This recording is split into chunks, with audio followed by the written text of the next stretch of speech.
Hello everyone, welcome back to my new video.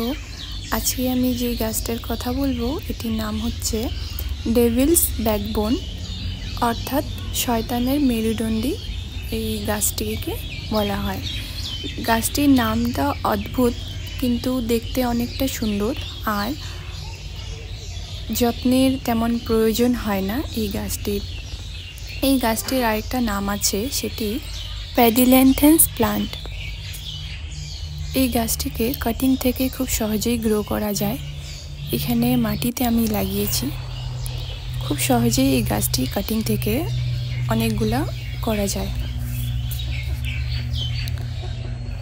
এই গাছটিকে indoor plant হিসেবেও ব্যবহার করা যেতে পারে, তবে একটু ব্যালকনি সাইড বা বারান্দার সাইডের হালকা হালকা রোদ পড়ে এই সমস্ত জায়গায় এই গাছটি সবচেয়ে বেস্ট, কারণ খুব প্রখর রোদ বা খুব গরম এই গাছটি সহ্য করতে পারে না, না হলে এই গাছের পাতা সব ঝরে পড়ে। এই গাছটি আরও ভ্যারাইটিস পাওয়া যায়।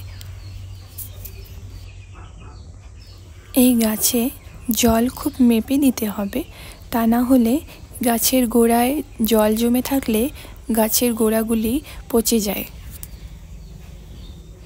এই গাছের মাটি তৈরির জন্য কিছুটা মাটি, কিছুটা বালি, কিছুটা খাদ আর কিছুটা কোকোপিট দিয়ে এই গাছের মাটি তৈরি করে এই গাছ খুব ভালো গ্রো করে।